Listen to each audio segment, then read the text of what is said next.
Wasizotya omulungi ampuliriza webale kwekumira ku Pregen Media TV gwe atanaba ku subscribinga kankusaba ogende maaso kikole mu bwangu nnyo nsobole okwongerayo amawulire gaffe ag'entertainment saako n'aga sports gasange ku pregenmedia.com wali amawulire amalungi ate amanyuvu ennyo g'otasaanye kulabika nga ogenda maaso osubwe bannange njagala okutumirako yonna gy'osinzira okutuwuliriza bannange webale nnyo webalire ddala ng'omwaka gunaatera okulabika nga nate twakagutandika nga 2021 tugukubye oluku emabega ebitongole ebisinga nga entertainment industry saako n'ebitundu ebirala ebyenjawulo bigenda maaso n'okola ebintu ebyenjawulo kugeza nga okulabika nga abantu abamu babajjayo ne babanukirayo okusinziira ku ebyo bye bakoze bye bagasse ku ggwanga lyattu mwe babeera oba mu bifo ebimu ebyenjawulo. Njagala okutegeeza leero njagala nkuleetere enkolagana y'omukolo Bobi Wine Robert Kyagulanyi Ssentamu saako ne Kenya neighboring country yaffe. Njagala kutegeeza nti omukulu ono Bobi Wine bwe yakwatibwa mu biseera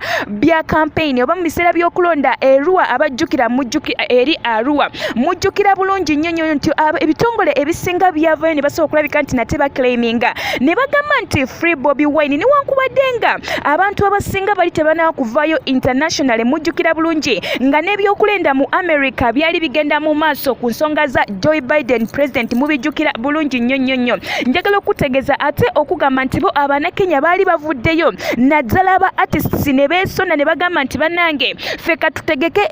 ekivulu ku bwerere tusobole okulabika nti tugamba eggwanga lu Uganda oba gavumenti ya Uganda egenze maaso n'okulabika nti Bobi Wine afuna eddembe lye ery'obwebange newankubadde nga byonna byaliwo. Kinajjukirwa nti omukulu ono Robert Kyagulanyi Ssentamu mujjukira bulungi nga yakajja mu politics nga yakajoyininga okulabika nti ali mu bya politics ebintu ebyagenda maaso buli omu neebuuza neyegamba bannange omuyimbi ayingidde mu politics. Kinajjukirwa nti Bobi Wine yakuba obululu buyitirivu nnyo ekyaddondo ekyamufuula okulabika nti watutumu nnyo okulabika nti muyimbi tekyamugana oba tekyamutangira kulabika nga yesimbawo asobole okulabika nti lumu nga Baby Cool saako n'omwami amanyikiddwa nga Salt bagenda maaso Sauti bagenda maaso ne babakyazaako ku TVM ne bababuuza naye mulowooza kino ekintu kyamaanyi nnyo mukyogerako kinti okulabika nti omuyimbi avuddeyo ne yesimba mu bya politics ye omukulu Bobi Wine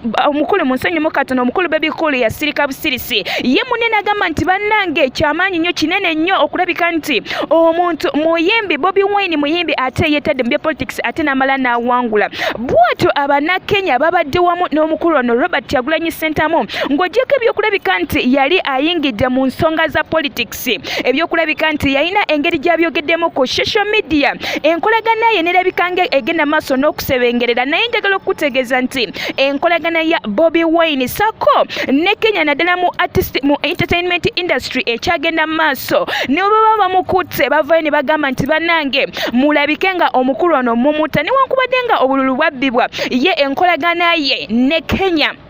yasigala egenda mu maaso. Kyenjagadde okutegeeza atera omanye newankubadde nti waliwo ebintu ebingi nga Olympics Games okufa kwa Magufuli n'ebintu ebirala bingi nnyo ebyagenda maaso n'okutraininga mwogo omwaka gwe tukubye oluku emabega naye njagala okutegeeza nti munange ye enkolagana ya Robert Kyagulanyi Ssentamu okulabika nti yafuna ettutumu oluvannyuma lw'okweyunga ku politics munange yasigala egenda mu maaso newankubadde nga byonna webiri n'olwensonga eyo twagala okulabika nti nate tumuyozaayoza ku enkolagana ye ey'okulabika nti ali wamu n'Abannakenya. Nja kuba nate nkwongera amawulire amalala tosaanye kugasibwa weekumire ku Pregen Media TV kanzije.